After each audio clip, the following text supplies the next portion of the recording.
Sometimes you'll always look for the reason why something's not right and why things are being, and that stifles decision making. So don't let those sort of negative things. You've just got to be very measured and look at things on balance and make an informed decision. If you try to look at all the negatives and you procrastinate over things, then that's just as bad as not making decisions, making a bad decision. So as you say, just make a decision. Consider all information and make a clear decision. You are listening to the Property Developer Podcast, your home for tips, ideas and inspiration to help take your developing to the next level. Now here's your host, Justin Getty. Hello and welcome to episode 57 of the show. Thanks for joining me.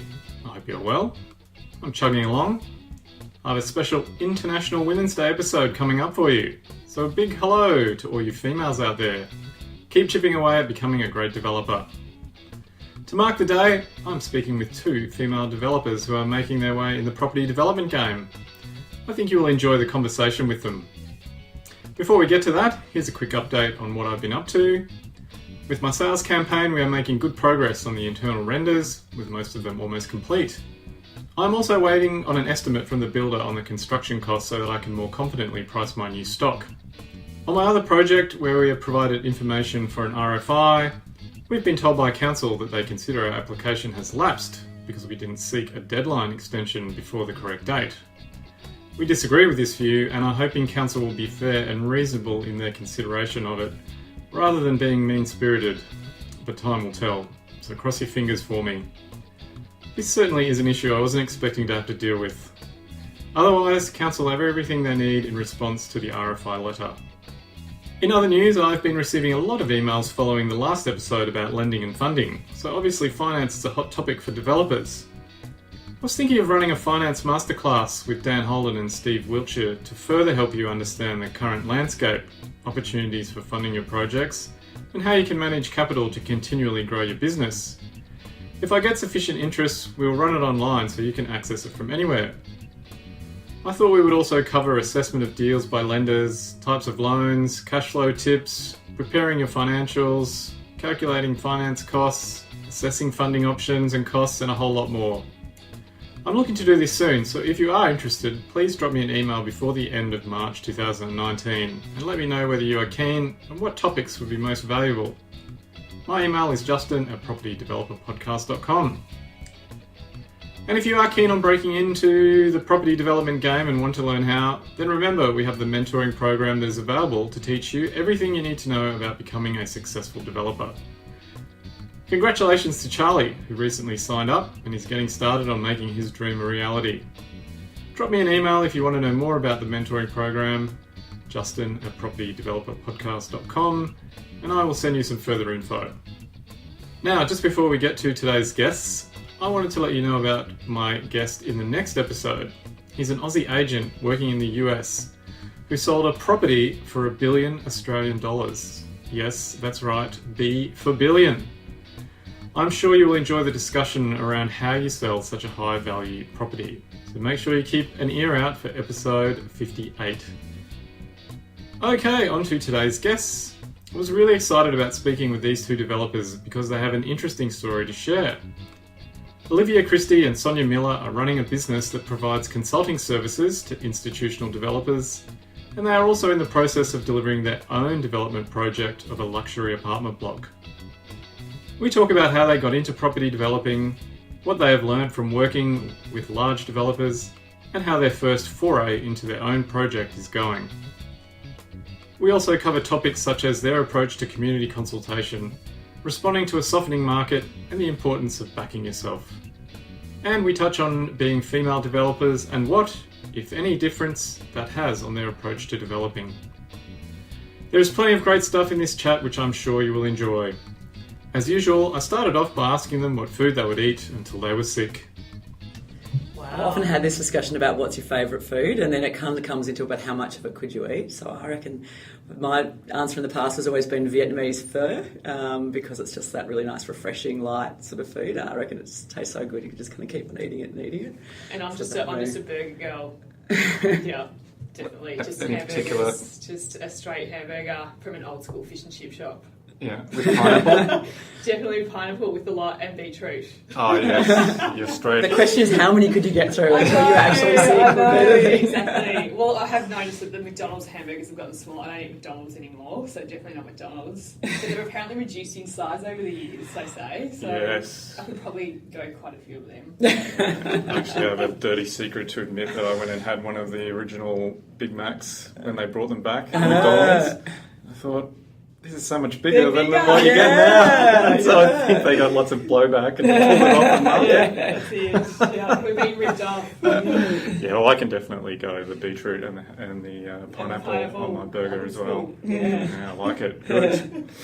All right, well, we're here today to talk about property development as usual. Might start off with you, Sonya. How did you get into developing? Well, we've both had a very similar background, but started off working in construction, and well, I actually studied architecture initially, but worked in construction and absolutely loved it. And then moved into property development, working for a number of different firms, both sort of public organisations and private developers.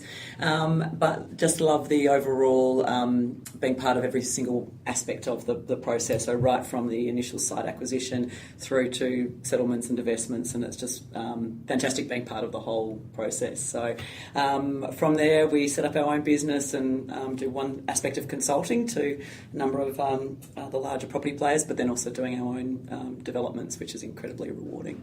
Yes, well, we might come to those, but Olivia, what's your background, and also how did you end up working together?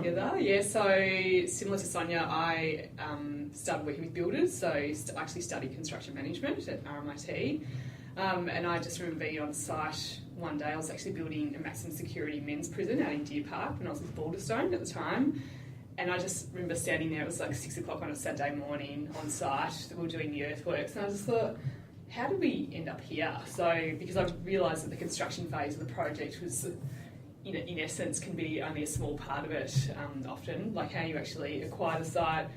In that instance, it was like, why was it this site? Why are the buildings located where they're located? Like, how did all that happen? So I realised that it was really the more property development aspect of that where all of those questions got answered. And so similar to Sonya, I've been involved from the very beginning, and for me, my passion's about sort of unlocking the value in sites and really getting the best out of them. So that was it. And then I then moved to what we say is the dark side of development, so out of construction. And a few years later, met Sonya. We were working at FKP.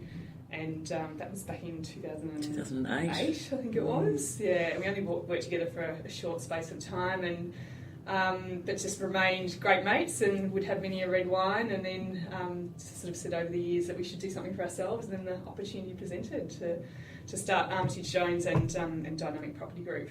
Yes, so can you tell us what the difference is between the two of them and what you do? Yeah, so we set up Armitage Jones first, and that's a consulting business, so development management, project management, and really drawing on the strengths from our backgrounds and our clients sort of reflect a number of the organisations we either work with or have dealt with in the past. So we work with a range of larger institutional clients like Charter Hall, GPT and AMP, but then also some smaller boutique residential developments, and then also F&B, so quite a diverse range, and that gives us and our team a great sort of diverse range of experience that we can then draw on and really assist in the development side of the business. So we formed Dynamic Property Group in 2016, and that was really to draw on those skills and put them into play into the actual development space. So we feel from that we've got some really great contacts and really great knowledge through the projects we've worked on and delivered for others, in being able to do it for ourselves. I think a really key thing that we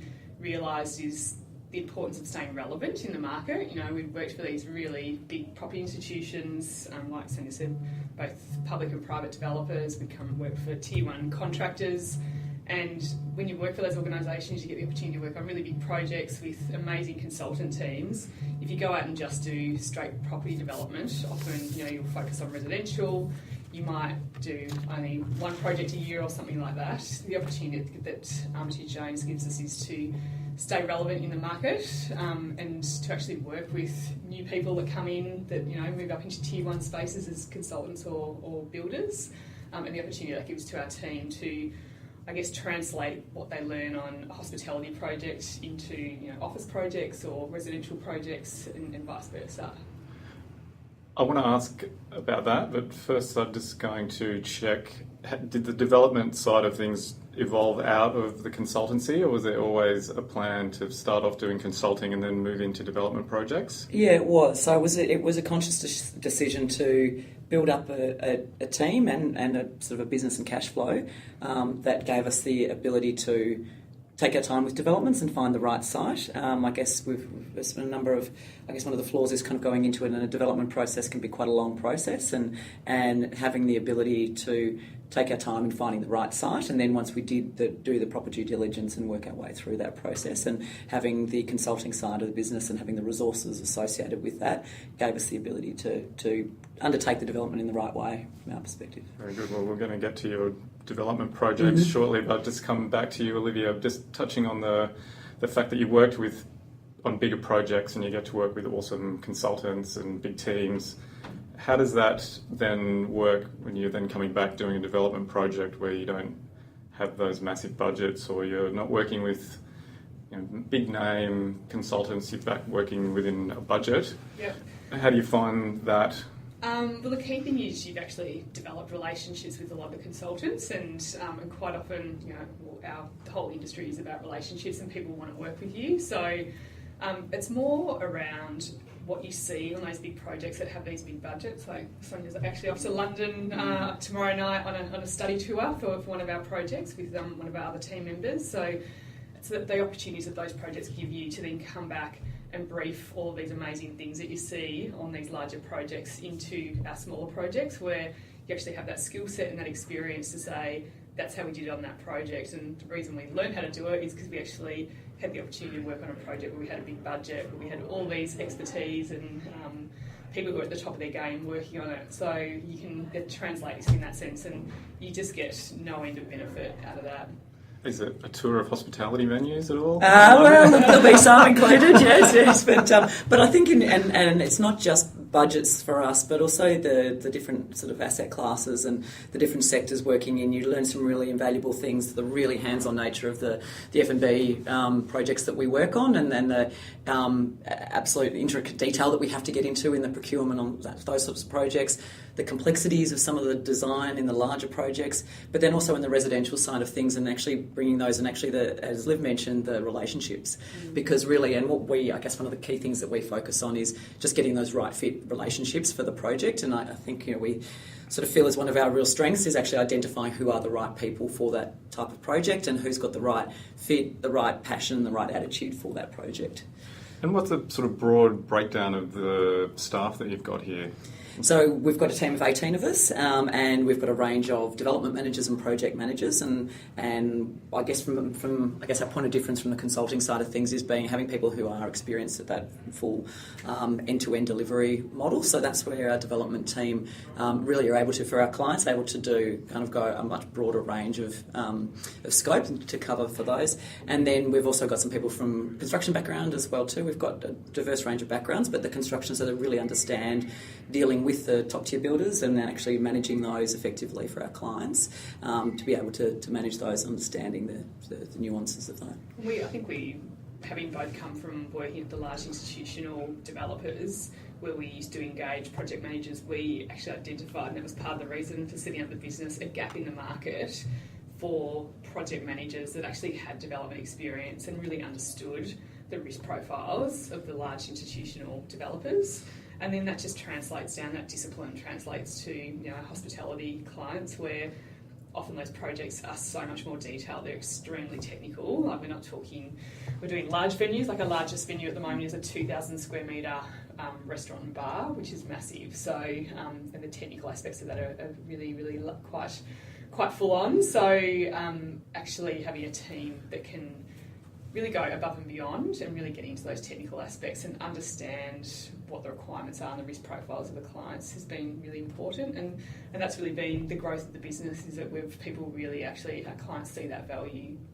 And when you talk about technical aspects of a fit out like that, what's an idea? Yeah, the kitchens and bars. So it was just announced last week, the end of last week, that the Lucas Group have partnered with Martin Ben, who's the #1 chef in Australia, to bring what was his sepia concept up in Sydney, the restaurant, Martin, Ben and Vicky Wild, to Melbourne, and it will be a landmark restaurant of the world. People will travel from all over the world to visit the restaurant. So the actual kitchen itself and how that operates, both from a cooking perspective and services and mechanical items, through to how operationally you get that volume of food and everything into the space.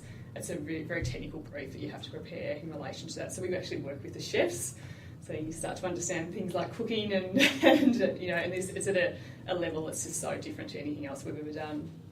And so how do you approach a project like that is very technical? Are you doing all the briefs for the consultants, or how long does that take? What does it look like? And it's a key part of our, I guess we believe is an incredibly important part of the whole process, is actually starting right from the upfront and getting a really robust brief together, and that brief does evolve as time goes on, but that brief then can be used in particular with the client to define what they're actually looking for, and in particular in venues like F&B venues, just making sure that in terms of what is the initial concept and how does that translate through to all aspects of the design, and then then's clearly communicated through to the consultants and then through to the contractor delivering it. So it's an absolutely critical part of the whole process, and that's something that we put a lot of time into up front, making sure that that brief is robust and can be carried through the whole process. So it's to sepia, but for example, we've been working on since May last year. We're just about to go into concept design now. So we've been through what we call a feasibility stage, like any development project, where we've had to work out whether the restaurant can operate within the building it's going into, and that's looking at everything from when lettuce gets delivered, where does it get processed, because there's such high volumes, particularly with this particular client. Certain areas of the restaurant will be doing a huge turnover of covers, so we look at all of those sorts of things. How can we actually get the kitchen exhaust to work? And that's what we've been working on and completing that deal. And now we're about to start concept design. So it's very, very detailed. People don't realise. People just think, you can just whack a kitchen 6 in there. gas burners. That's exactly right. Extraction. It's incredibly interesting. People often say to us, I'd love to be a fly on the wall in those meetings, sort of hearing. And it's about understanding how the chef works, how back of house works, how front of house must work, what the guest experience is. We have to brief. When people walk in, what do they see, hear, what do they smell? Like, do we want them to smell, from the kitchen? Like when we do chin chin, yes we do. Do we in another area in a high-end restaurant like that? So it's all of those sorts of things that has to be thought out and briefed into everything from the architecture, interior design, through to the technical aspects of mechanical services and things like that. Oh, no wonder Sonia's booked into all those restaurants. Very important research. And you mentioned risk profile, working out the risk profile of your client. What does that mean? Absolutely key to understand that, and again, what we've sort of experienced is often, I guess, a traditional approach, which is more a construction-led approach, is really just looking at what's the quickest and the cheapest, most cost-effective way to get in to do something, and that's not necessarily for the clients the best outcome. They'd be prepared to spend a bit more money if they knew that they had a lower risk profile. I think it's really key to understand those things and understand where a client is prepared to take a level of risk for a sort of a lesser price, but where they'd actually be prepared to pay a premium to make sure that that risk is taken on by the builder or is mitigated in some way. So I think that those sort of things are really key to understand what our clients are looking for, and it's not necessarily always the most sort of straightforward construction or quickest construction methodology, and that's something I think people sometimes sort of lose in that process. And the big institutions, are you seeing them move into different markets or segments at the moment, or when economic conditions change, or are they sort of set in terms of where they play, what space they play in?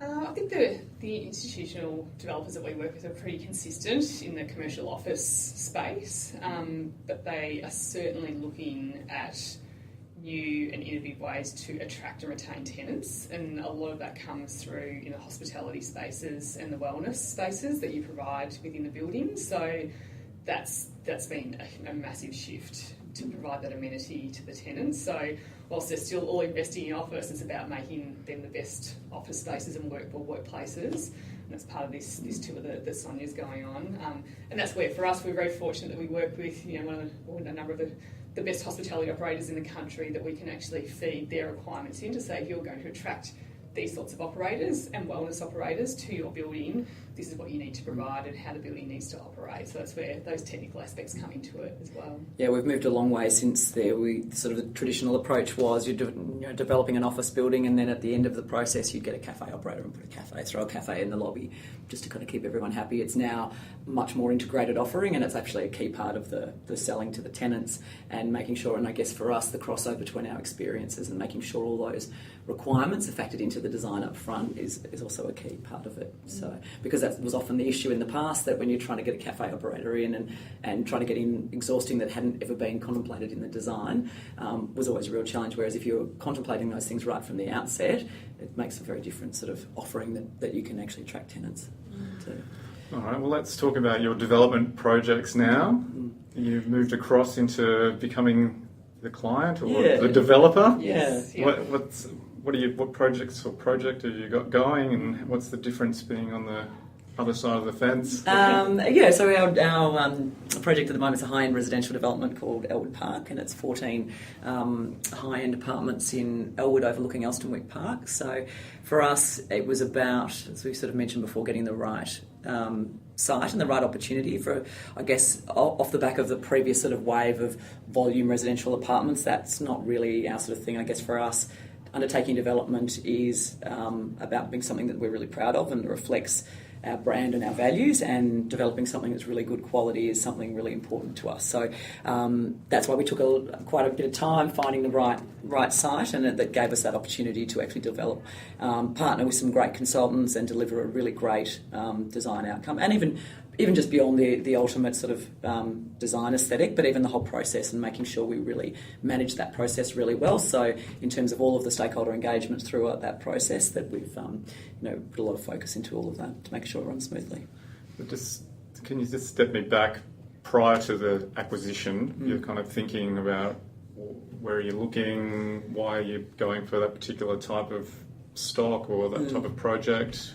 So for us, again, it goes into the brief as well, which we started right before we even acquired this site, of actually looking from, and I guess our experience with some other clients in the past has been that often isn't clearly defined when you actually go out and brief an architect as to what type of, who your target market is and what you're actually looking for there. And so that's where we spend a lot of time saying, well, okay, in the particular areas that we're looking at, and in particular with Elwood, what is the target market? And it's the market we're going after is a downsizer, but it's also a downsizer that Elwood is a suburb. It's close to St Kilda, which is a bit gritty. It's got a bit of an edginess about it, so it's not necessarily just a vanilla downsizer that wants to go into somewhere in suburbia. They've got someone that's got a little point of difference, so then the design needs to reflect that as well too. So we spend a lot of time identifying what we think and workshopping it with our architects and as well too, about what that type of target market needs in the design. I think the benefit, again, of going back to having our consultancy business, we are never in any rush to acquire a site. The site has to be, like Sonya sort of alluded to, it has to be high quality. It has to be it means that we can actually deliver a quality product.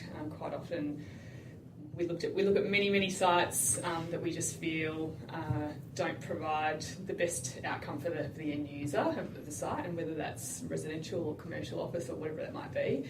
So the actual site itself, which all developers try and find the best sites, but there's certain parameters that we would sort of adhere to, that we would buy sites in certain locations that we didn't think allowed us to deliver the best outcome from a residential perspective. Yeah, well, it's a good block. It's actually around the corner from where I used to live in Elwood, so I still drive past it. I live in Elwood as well too. So my wife still has a business around there, so it's a really good location. What business is that? She's got a chiropractic business along there. On Ormond Road? Yes. Yeah. So, great spot. And then what about any issues going through planning?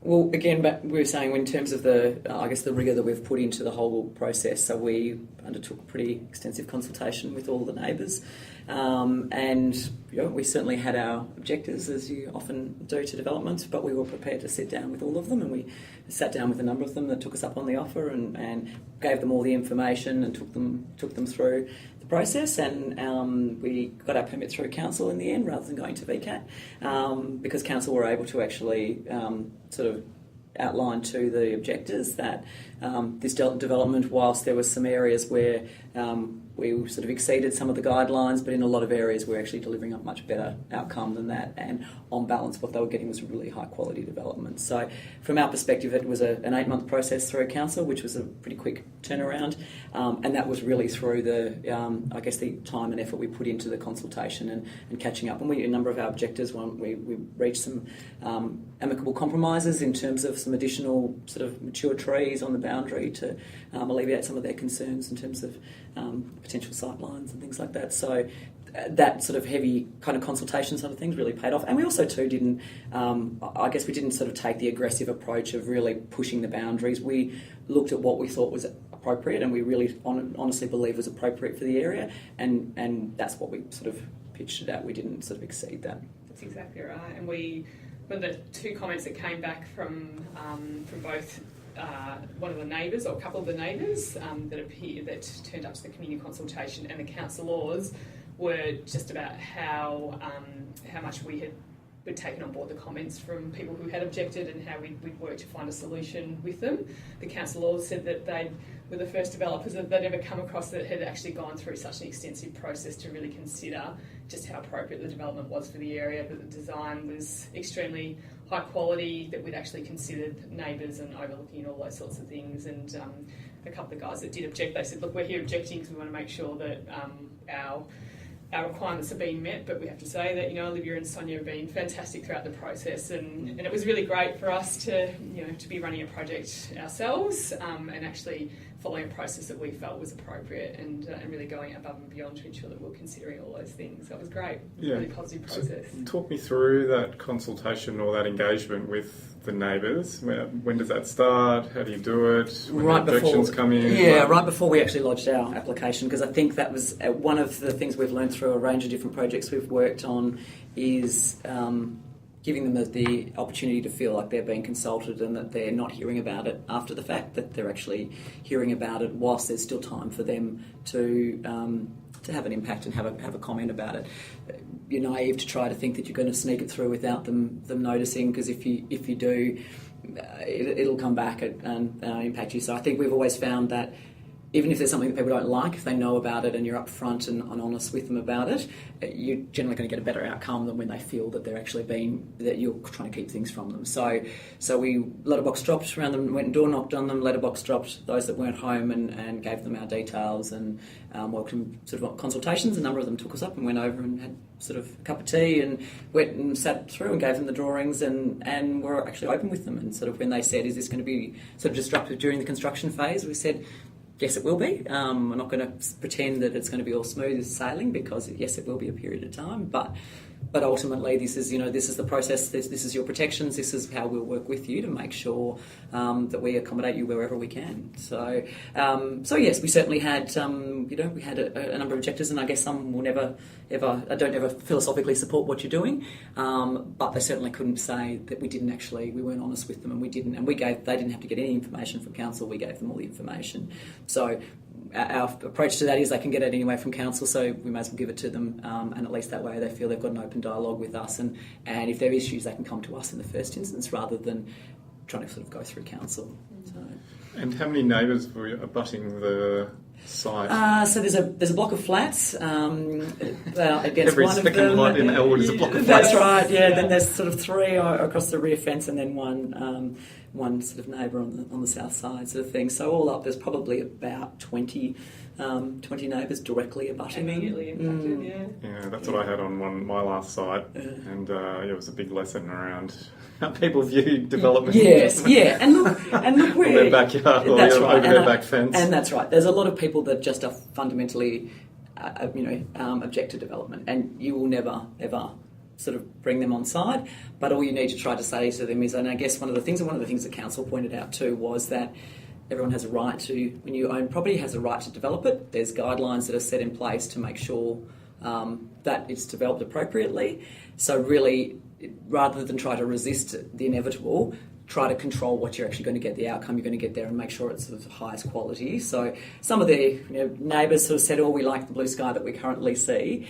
And it's sort of like, well, that's unrealistic to expect that that's going to remain. So we'll work on trying to make sure what your outlook is going to be as nice as possible, given the fact that someone could throw up some development that was really pretty horrible, or sort of sheer concrete walls that is not a nice outlook. So we really tried to work with them, but also trying to I guess educate and alert people to the fact that you have certain rights. Rather than sort of just fundamentally objecting to it, see if you can actually work out what your key concerns are and see if you can work that into the process. And do you think being female helped with that?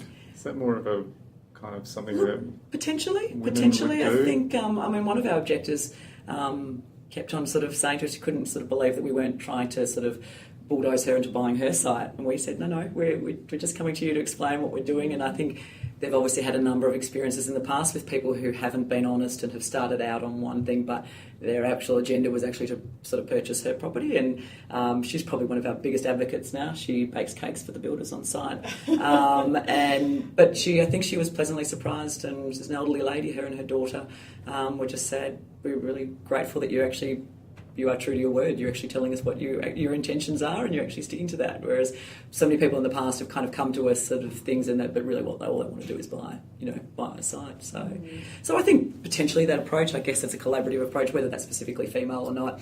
I'm sure there's plenty of other guys that would approach things that way too, but I just think there's probably just a bit of a refreshing difference from probably the bulk of people who had approached them in the past. Yeah, because I come from a comms background, so I go, well, that's how you should go about it. And I did that on my last project that was finished and got 3 or 4 objections, which was great. Yeah. And then I did that on my next one and got like 28 objections. Yeah. And that's it. And look, we still got. we only got 4 in the initial advertising phase, but then one of the objectors who was particularly sort of anti the development rallied up the neighbours, and sort of 4 went to 21 overnight. Yeah. So at the time we were kind of incredibly frustrated about that, but that meant that it pushed it to a council meeting, and I think in the end that was actually a good outcome because it gave her the opportunity to understand the process a little bit better and understand the likelihood of success. So had it been just determined under delegation, she may have gone to VCAT thinking that she had a chance, whereas going through that proper process, she was able to have a voice with the council and actually hear their response to what they support and why they supported it. But yes, we certainly, having opened that, there still was quite a large number of people who, when they presented with a sort of form, do you object to development, tick yes, yeah, of course I do. And you have to expect that, and throughout the process, you always ask yourself, should we have done it differently? But it was just great to get to the end and say, no, that's definitely the right way to do it. So, And so that must have been an exciting day when you got your permit. It was. Absolutely, yes. Yes, exciting and relieved. Yeah, all those sort of things. Relief when that stamp arrives. That's exactly right, yeah. And so then what happens next? You move into pre-selling or sales and marketing? Yes, so our sales and marketing phase. And again, so one of our things for us and what we've seen, observed and other things is, obviously in development projects, the time frame that you can turn things around and how quickly you can respond and react to things to try to bring it to market as quickly as possible once getting the permit. So that was something that we were, I guess, without taking sort of too much risk before we had a full approval, but then making sure that we had everything lined up in terms of all our suppliers and consultants lined up for that sales and marketing phase. So our launch was in late March last year. So that was a lot of fun. It was a great night to sort of get everyone together. Everyone was so excited about the project. And again, because of the way we were approaching the project and the team that we had on board, we were saying that the speeches that happened from DCO, the architects, and Mim is doing the interiors, everyone was just so passionate about how they spoke about the project, and it was a great night. And then launched into the sales and marketing campaign, which was great, and got to around 50% sold now. And now we've started on site. So, drove past the other day, your basements are in and That's it. things are moving ahead. That's Yeah, right. yeah. Yeah. So have you got your hard hats on, you're down visiting the site? So we were trying to take a sneaky little view down there the other day, and our site manager's very astute, and he sort of saw us and came straight away over, and we were quizzing him about where he was at in the program, and when he reached the bottom of the hole, and he sort of said, "Oh, we're on program." I said, "No, what date?" And he said, "Oh, well, about middle of this month." And I'm like, "That's 2 weeks ahead of program." And he said, "Yeah, I know." But so look, so far the process from construction side of things, again for us in the whole process, selection of a builder was really important, especially given the last couple of years and the volume of work coming in that sort of space, and I guess the the viability of a number of sort of startup builders in that space is incredibly important to us, that we got a competent builder that would have the financial capacity to deliver the project. So we've partnered with Monaco Hickey, who are the sort of pro build, and that's through formal relationships we have with a number of the pro build people there that we've dealt with on a lot of the consulting side of things, but even back when I used to work at Multiplex years ago. So it's, again, through that whole relationship side of things is how we basically ended up appointing the contractor. Yeah. And how you obviously appointed the team because you like all the people that work on them. Yeah. Did you go back to them when they put their fee proposals in and go, listen, we're not the big institutions. We're on a budget here. This is our own project. We sort of did to a certain extent, I guess, in each of our consultants when we engaged them. But we actually ultimately we went for the ones that kind of showed the most passion and the most interest in the project. We didn't go for the cheapest. We went for DKO because when they came in, they were so excited about the site. They'd already been down there. They had some initial sort of sketch ideas without really, even kind of engaging with us. They just already came with some ideas to the table, and that just demonstrated to us a real passion and an interest to be involved in the process. Similar with MIM, really passionate about the site, the area, what we were looking to deliver. So that's kind of been a key kind of criteria for us in terms of who we selected from the team. Just that real passion and interest in being involved in the process, and just sort of sharing our vision in it. And that carries through into the design, because then you've got a really collaborative approach as you're going through and problem solving throughout that design phase. And then you mentioned your target market or the audience is your edgy downsizer. Edgy downsizers, yeah. Although I like to call them people who are right-sizing. Yeah, true. More appropriate. But then how do you go about designing the product? So do you engage with the local agents? Is it a bit of your own feel, looking at what else is on the market? Yeah, how does that happen? Yeah, all those things. And again, we will. A part of our process, and I guess the real collaborative thing, is really taking opinions from a whole lot of people and drawing on all of the different viewpoints and making sure we've really tested our theories about what we think's right, but testing it with those that are at the sort of coalface in terms of agents and designers and what are all other sort of, I guess, the whole combined knowledge, and making sure the product that we're delivering is right, what we think is appropriate for it. And then, having said that, in that sort of market too, there's a lot of emotional I guess need to personalise things as well too, and I know it's the absolute kind of bane of everyone's life for purchaser changes and things like that, but that's part and parcel of the market, and it's also a really key part in making all of our purchasers feel that they've had the ability to personalise what they're buying. It's a massive investment for them, and it's making sure. So we've been really hands-on with our purchasers and met them all. We've had a couple of sort of functions with them. They're a lot of fun, and that's been the best part about the project is the fact that you've got purchasers who are so engaged that they're looking to make changes and personalise the apartments. We've both worked on projects before where it's an investor product and some of the purchasers don't even come to settlement inspections. They don't even care. It's just a product that they're going to rent out, and it can be a little disheartening. So having these purchasers who are so engaged and are feeling so, there's nothing better for us than having purchasers who feel great about their purchase. So that's been the biggest, one of the most rewarding things. I think you're actually using a former guest of this show as your selling agent, Sam Gaiman. Yes, that's right. Was an early guest on this podcast. Right, yeah. Well, again, and right from that selection of the team and having a local focus, and that was incredibly important. They were the agent that assisted us with the transaction of the site in the first place, and their local knowledge, and that was incredibly important to us. So yeah, obviously they were an obvious choice given their catchment of Sam's passion for the area. Yeah. Definitely. He was. Sam was the MC at our wedding.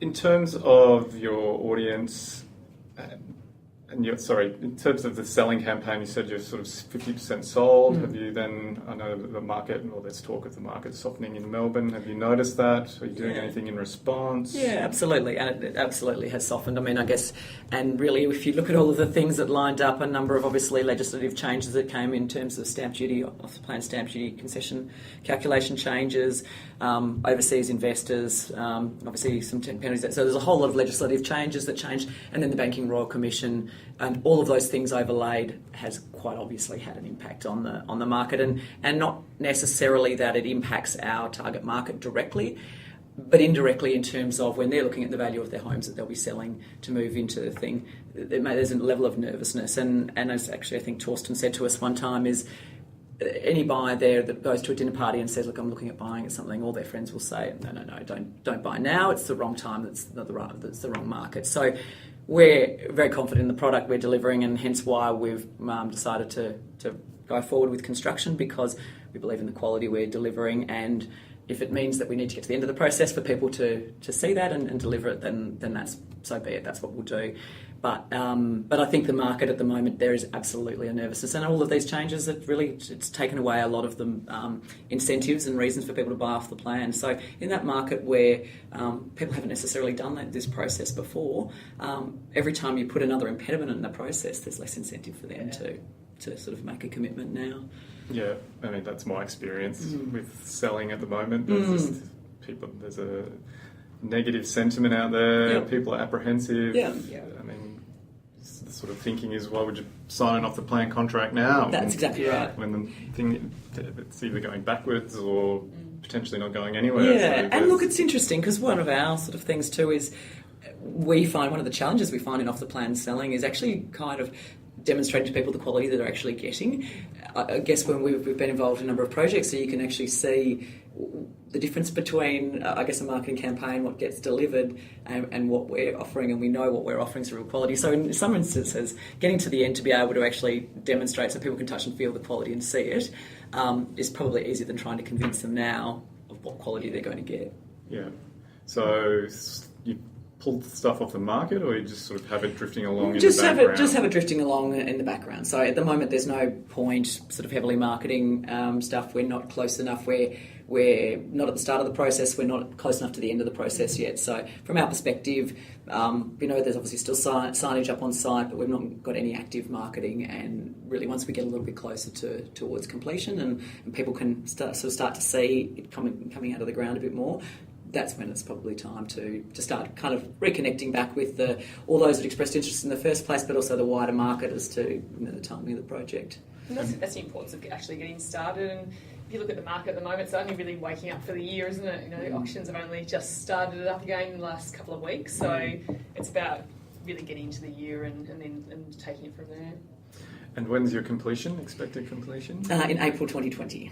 Oh, so it's still 12 months away. Yeah. So so we've got the construction program. It's it's probably a little bit longer than most, but it's because we want to make sure there's enough time for focus on completion and detailing of all the finishes, because that's the key part of these high-end products, just to make sure that's done well. And that was, again, in terms of selecting Monaco Hickey, they've done a couple of other apartment projects in Toorak, and the quality of their finish is exceptional. And that's something that's really important to us. So making sure there's enough time to do that probably is a really key point of difference. And then with the people that have already purchased, is there some additional buyer management or managing their expectations just around the changing in the market? Are you having to maintain confidence that what they paid was a good price and they're going to get a good product? I think we've had a number of discussions with them, and I think the thing that gives them the most comfort is to let them know that we're not losing our nerve and we're not slashing our prices. That's the biggest issue for people who've paid, who've paid prices in a stronger market. Is when a developer loses faith and they start slashing their prices, then it ultimately impacts their valuations and the value of their property. Whereas we've said to them we're not going to do that, and they're pretty comfortable. And I think most of our buyers, I'd say all of our buyers, it's not a speculative product, it's not an opportunistic buy, it's something that they've bought because they really love it, and it's basically, and pretty much all our buyers fit the profile that we identified. looking to plan there for the future downsizing, and this is somewhere where they've identified the location and the size of the product is what they want for the long term. So I think their focus isn't necessarily about just short-term values. It's really just making sure that we're not doing anything to destroy the value of the rest of their project. Yeah, I think that's always important. You try and maintain a floor price with your stock. Look, we've certainly worked on projects in the past where others haven't done that, and there's such a flow-on effect for all other purchasers when you're getting valuations done, and then all of a sudden the valuations aren't supporting the purchase prices, and there's a whole lot of issues for people in terms of lending and the amount of equity that they've got into put in products. So there's such a flow-on effect of those, that sort of discounting, and it's really important to be understanding what you're doing when you do that. I wanted to touch back on the female side of things. There's a couple of female developers, which is great to see. I was saying I hadn't had very many women on my podcast, and then in the last month I've spoken to like 3 different female developers. So you put it out there and then they start to surface. So I just wanted to get your view on what it's like being a female in the development industry as the developer, because there's lots of females in the industry, of course, but I don't see that many that are the actual developer. So I just wanted to get your views on that, what it's like, how you get more women into being the developer. Yeah. I don't know if it's any different to being a male, to be honest. I think our backgrounds, as I said, we've come from a construction background, so I guess we've both come from what is traditionally a very, very male-dominated industry, being the construction industry, particularly back when we first started out, many moons ago now. So it's always just been the status quo for me that you're just working in a male-dominated industry. I'm used to, from when I started out, being the only female in a room. You go to a design meeting of 20 people and you're the only female there, and quite often you're running those meetings, and it still happens now. It still happens now, yeah. So I think probably the only difference is I think we do approach things differently. We've talked about how we approached our Elwood development and the consultation process and all those sorts of things. I've never worked for a developer or with a developer that's gone through that sort of approach projects that way. So I think we do approach it differently. Again, I don't know if that's just a personality thing or a female thing, but we are certainly seeing a lot more females in the industry, and our consultancy business, Armitage Jones, we've got a senior leadership team, and 2 of 3 are female. Both of them are mothers, and both of them have young children and all those sorts of things. So as a business, we are certainly attracting 50% of our team are females. So again, that's very different to a lot of project and development management consultancies, a lot of developers, and it's amazing how and quite often the reason they say they want to join us is because there are 2 females running the organisation, and I don't know if there's any other female founded and led consultancy businesses or developers. We haven't actually checked that. But, so we're certainly seeing we have a lot of females in our business, but when we do a lot of talks to female property developer or construction groups, and they talk about the fact that they're still not, the percentages are still very much like what they were for us many years ago. So, and it's interesting, especially in residential development, because you look at the buyer profile, and a lot of the time the female makes a decision. So it's interesting that it is still just dominated by the male developer in that whole sort of process. So, and maybe, I think in this process, I think it's really helped us because the participation levels with the purchase has been so interactive, and I think especially this high-end product, and it is, I think, of each of the most of the buyers that we've had, and the most of the interaction and the decision making has been with the female.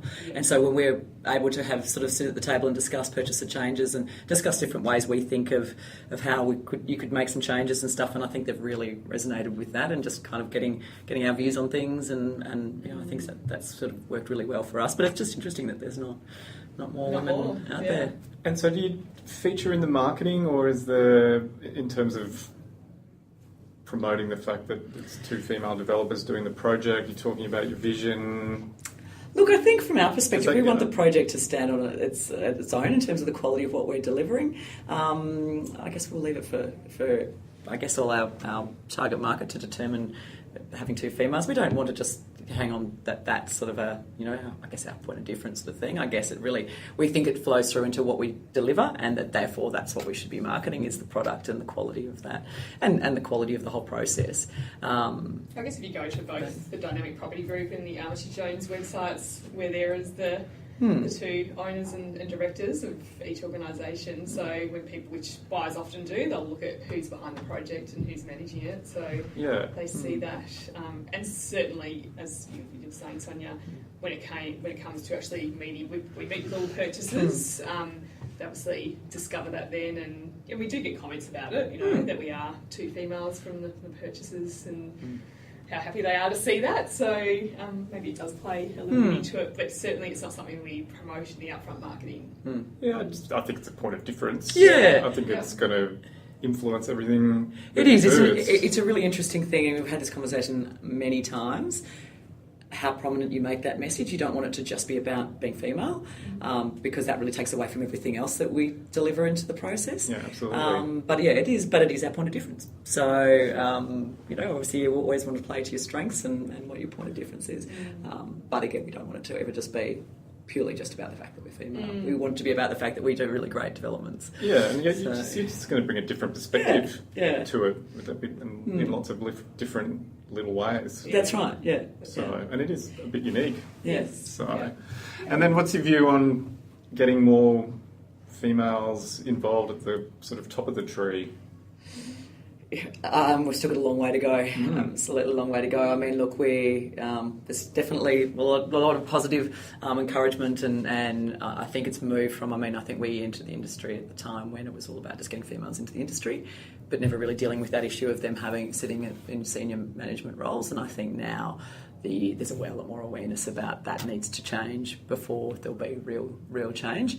But there's a lot of other businesses, a lot of construction companies, a lot of things that's still not happening at yet. So I still think there's still a way to go, but there's definitely much better awareness of it than there was in the past. Yeah, I think if I look back to when I did construction management, I think there was 60 people in the course, and I think there was 10 females, and 5 of those females were overseas students, and I think there's only one of the local girls who's still working in construction. Everyone, obviously moved, still working in construction to a certain degree, but I'm not working for a builder. And there's only one other that's still doing that. And I think the others have dropped out of the industry completely. So, and I think that's still the case. A lot of the younger girls that we talk to that fact that they can't look up and see that in senior management within construction organisations in particular, but also consulting. Consulting development organisations, that there's females that they can say, yep, they're in a leadership role or a senior management role. It's kind of funny. It's sort of the flip side of my own personal experience going through and doing a business comms degree. Yeah. It was all mainly females. That's right. It's interesting, the different sectors. Different sectors. I know my husband's always done more of an HR sort of thing, and he's been always surrounded by females, whereas I've always been surrounded by males in my role. And as Liv mentioned before, you kind of just get used to it. And so, what do you think the skills or the qualities that allowed you to make that jump into taking on your own business and doing your own consulting, doing your own developments? For us, it's very much around about our personal brands and reputations that we've built up through the different organisations we've worked for, and I think that's something that we've been always continually sort of reminded of and pleasantly surprised, I guess, as we go through just the reputation and the brand that we've built up, and I guess the sort of strong ethics and things that sort of surround us, and we've been able to now then bring that into creating a business brand that stands on those same qualities. And we've both got a real passion for the industry. We love what we do. We love development, and so a big thing for us in starting both businesses was about having the opportunity and the freedom to work on the projects and with the people you want to work with. You meet all these people over the years, and we're really lucky that we are able to now choose who we want to work with to a certain degree, and the projects we want to work on, and that just gives us, it's what you want to do. There's nothing kind of more disheartening than having to start on a project that you're just not passionate about, and whether that's, I've done, to be perfectly honest, residential projects over the years that are an investor product and a cookie cutter approach, and they're just aimed at really making money, and they're not of a quality that you don't finish the project and say, I'm really proud of that. So that was something that we sort of promised to each other, is that we'd work on projects and deliver projects that we're proud of. So when that's happening, you just have such passion. I think that really comes through with all of our clients. They all talk to that. We go above and beyond, and we'll deliver for them, and we'll deliver at a high quality, and that it all came from that passion and wanting to work on really high quality projects that we are passionate about.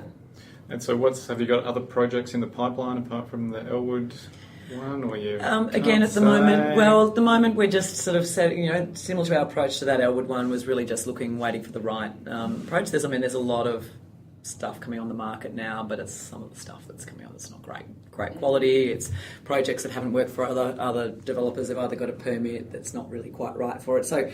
So we're always looking, but again, we're very conscious of making the right call and working out what is the right site for the right location, or the right product for the right site. So we're sort of cautiously treading our way through to working out the next acquisition. Very good. Well, tell me what's been the most difficult or challenging business decision you've had to make? I think in Armitage Jones' early days, for us, really making sure that you stay true to what our values are. And when something has occurred and something happens in the business where that you don't believe is right, and to make a decision to move away from a client or something like that is potentially going to be financially, challenging for us. And an instance happened early on in our business, but we had to make a call as to what do we actually really stand for. And if we actually don't stay true to what we've said we believe, then we're just as bad as all those others that have all these things that they say that they represent, but when it comes to a tough decision, they don't make. So that was pretty challenging early on for us, but we stood true to our guns, and we actually made the tough call, because we kind of know if you don't do that, if you don't start off doing that, then you're never going to get it back. Yeah, so that was definitely the most challenging. And then, but the upside of that, just seeing the opportunities that open up for us, when your focus moves away from something that might be negative and doesn't represent your values, to then focusing on things that do, positive opportunities and opportunities and clients that align with your values. It just opened up no end of doors. So it was a really big learning curve for us to, take a deep breath, and away we went. And we have each other, which is a great thing, to bounce ideas off and know that we, stand shoulder to shoulder, and we're completely aligned on all of those things. So and if ever we come across something that doesn't feel right in the business, and we always say to each other, you've got our full support to make what we think is the right decision. Because if something just doesn't feel right, or some sort of, behaviour from a client or things like that's not right, then you've got to act on it. And we, both fully support each other in making those decisions, because otherwise we're just not true to what we actually say we stand for. Yeah, well, one of the reasons I started this podcast was because developing can be a lonely game. When you're there. A lot of the time it's one person and making the decisions, and sometimes it can be really hard. You're facing all these challenges and issues, and no one really fully understands except you. And we have our walking meetings on a Wednesday morning. We walk along the Esplanade, along St Kilda and down to Brighton, and it's awesome for thrashing out things and having each other to bounce off when there is challenging decisions, and working out, brainstorming around what's the right way to move forward on those things. And we walk 5k, it's just over an hour, it's never long enough. There's always so much to talk about in that regard. Well, you talked about brand and values. So is that something that you articulate? Do you get that down on paper, and these are our corporate values, or these are our values, this is what our brand stands for, and then you can refer to that with decision making? Absolutely, and it's also important too that making sure that messaging is clear for our team as well too, because our brand is not just the two of us, it's our whole team, and making sure that every person who deals with, in particular the consulting side of things, deals with Armitage Jones, our team reflect exactly the same brand values, and then that flows through to to developments as well too. That everything we do stands true to those values, and any decision making, it just makes it easier for decision making criteria, because you just check up against those, and if it's not actually in line with what we're saying, that's when we kind of go to ourselves, okay, hang on, this isn't right, then it's not the right decision. And the name, Armitage Jones? Am I missing something? No, look, I think It's your mystery name. No, so the mystery is really it's my husband's mum's maiden name and my mum's maiden name. But for us, we like the fact, the anonymity of it, and the fact that it's not either of our names. It's got sort of, it almost sort of sounds a little bit sort of formal, and yet the logo and the brand is very much more fluid, and we're green, we're not blue, property developer blue. So we kind of like that, I guess, juxtaposition of those two sort of things, and the fact that it is a name that people go, I have no idea where that comes from. But That sounds like a law firm. it does, yeah, I know. We know what we're Bring doing. my sales contracts here. Yeah. And the name of the developing business? That we probably spent a bit more time into, I guess, making sure it was something that we thought reflected what we really wanted to bring to the table in terms of developments, and reflected our approach, reflected the sort of the outcome, and the fact that we like to do things that are dynamic, which is, I guess, the dynamic representing the ability to change and adjust to changing circumstances, sort of dynamic, really kind of well thought out design, and really The importance of being agile these days and fluid and responsive to the changing market requirements and purchaser requirements and the way the whole industry is changing, and being agile, we just felt really represents our capabilities and the way we work. We're very adaptive and responsive to change, and I think that's really important in looking at sites and in development and how we manage our team and how our team operates. It's one of the things that comes back, particularly on the consultancy side of our business, is our clients say, you are so responsive and you're able to adapt to any situation. You can be heading down one path, but it understands that things change. So that's really, really where it came from. Yeah, Dynamic Property Group. Never been too proud to sort of go back and re-look at a decision and say, okay, maybe that wasn't quite right, we'll go back on another thing, and not just sort of ever being too set in our ways to not be prepared to change. You talk about agility in the industry, and it's always changing. What are you seeing at the moment, or what are the big changes you've noticed in recent times, or do you see anything coming that I think look out for?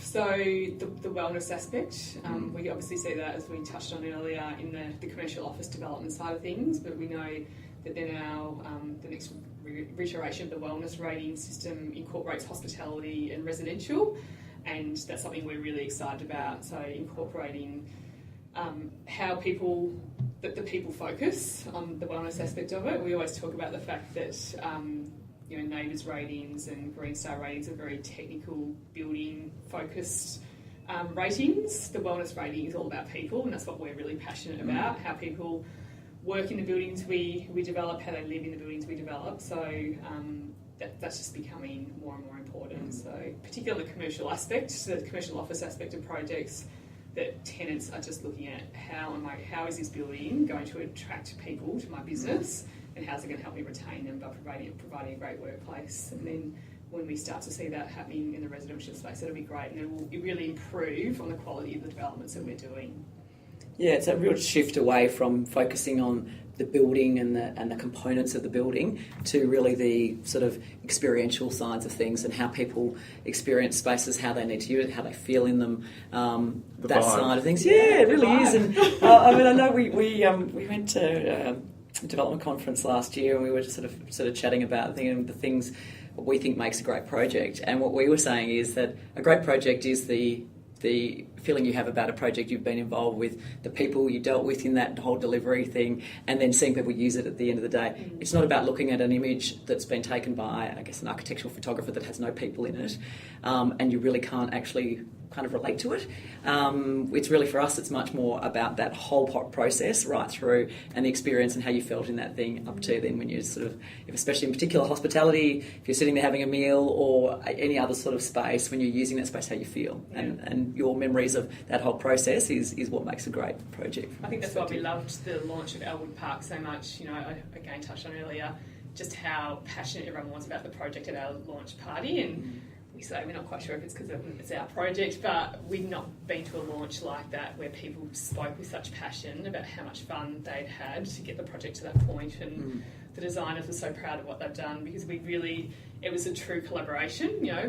we'd let them challenge us and we challenge them in return, as happens through the design phases, and everyone trying to make it work commercially but provide a really great outcome. So, and that's just been the first stage, but now we're in the construction phase and we've got an amazing building partner in Manako Hickey who everyone from the senior management through to our guys on site are just really passionate about the project as well, and that was huge in the selection of the builder. So it's about maintaining that the whole way through, and then you can't wait till the purchasers see the end product.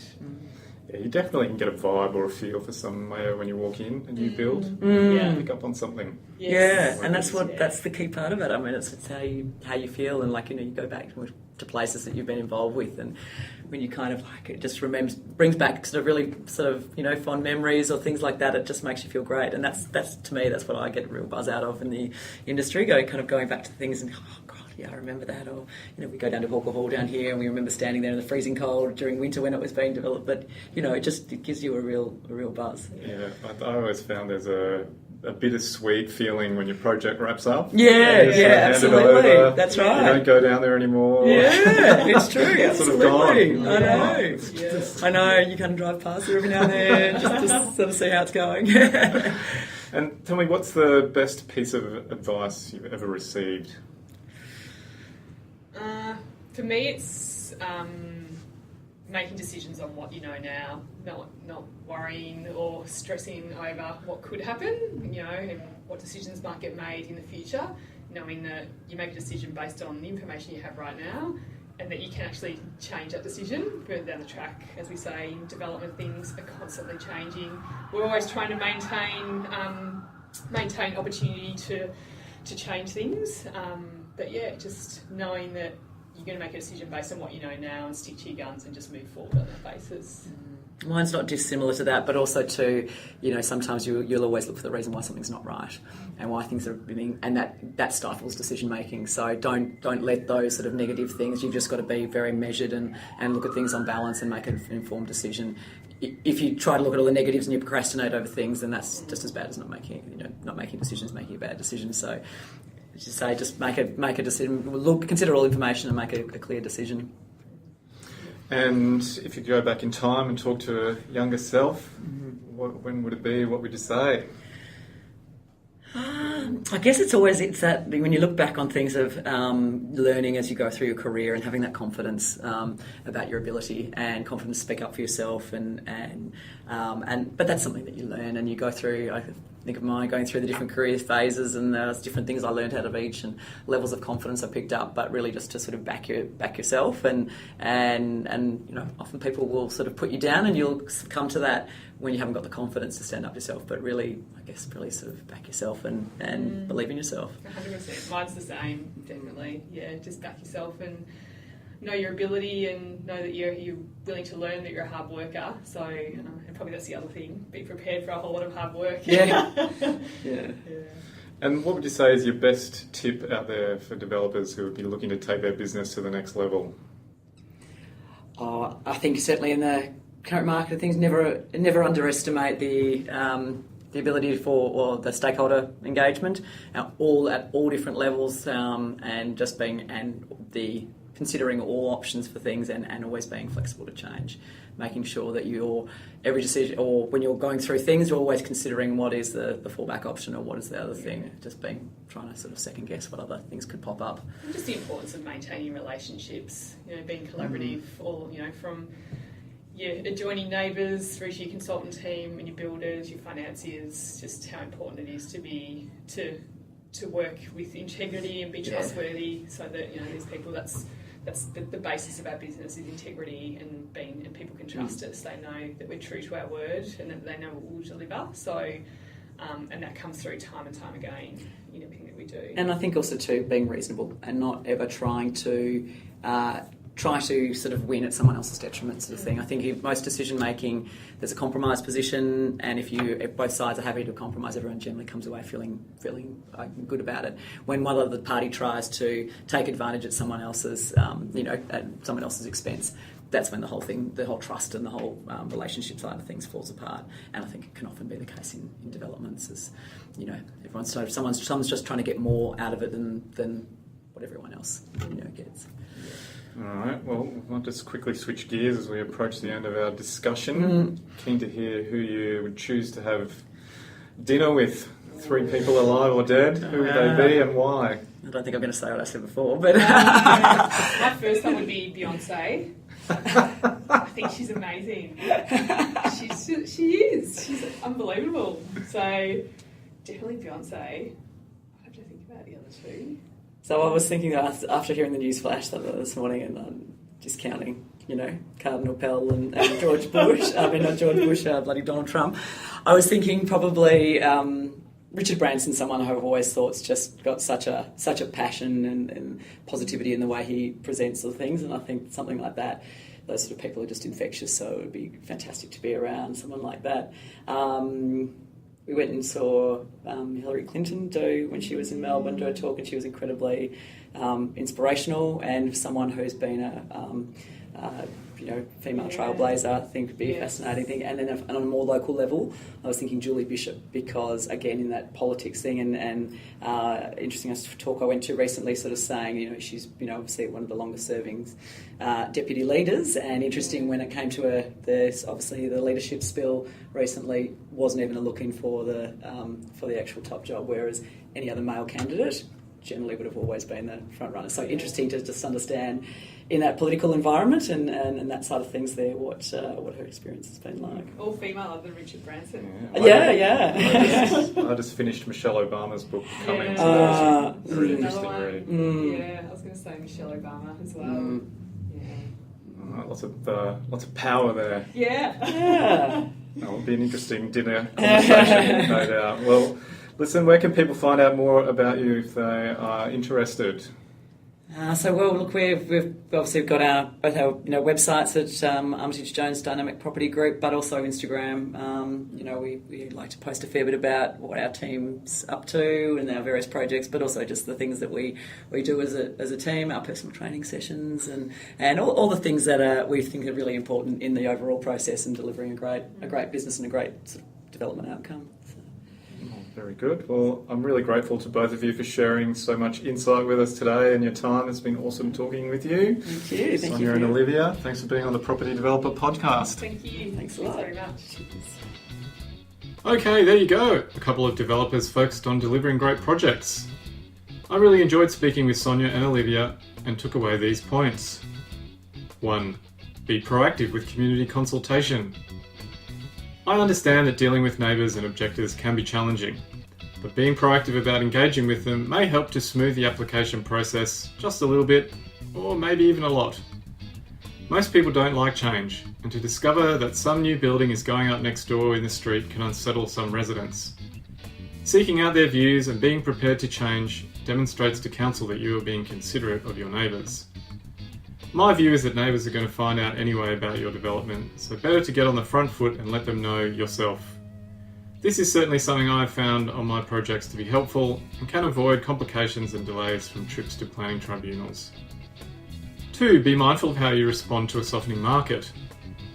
I thought it was interesting to understand that by simply dropping your price midway through a project due to softening conditions, it can have some serious flow-on effects for your existing buyers. It influences how they feel about their purchase and also their own valuations at settlement. So it can be helpful to stay in touch with your purchasers, reassure them about their property value, and importantly, have faith that your product will stand up to market scrutiny. 3. Back yourself. I know this is a common piece of advice and that people say have confidence in your abilities. But confidence comes down to practice and implementation. So try being proactive in your decision making and dealing with issues. It is usually better to focus on the future, not the past, and have faith in your vision about why you are a property developer. Alright, if you enjoyed that discussion with Olivia and Sonya, then why not go back and take a listen to episode 55, where I speak with Jennifer Macquarie about what she has learned from being a second-generation property developer running her family's developing business. This particular cyclical period we're going through now is nowhere near as bad as it was then, but I am reaping the rewards of those lessons that I learned in the way I've structured the business, in that we're much more robust now going through this particular squeeze point in the cycle than we would have been had I not learnt those lessons previously. There is plenty of gold in that interview, so be sure to take a listen to episode 55. Remember to drop me an email if you're interested in the Financial Masterclass, and also if you are keen to learn how to develop property safely and profitably. My email is justin@propertydeveloperpodcast.com. Catch me on Facebook and Insta for my latest news and updates. And if you're looking to be a friendly fan, drop a comment on iTunes. And finally, until next time, may you stay true to your vision and heart. You've been listening to the Property Developer Podcast. Tune in next time for more tips, ideas and inspiration to take your developing to the next level. For more developing love, make sure to visit propertydeveloperpodcast.com.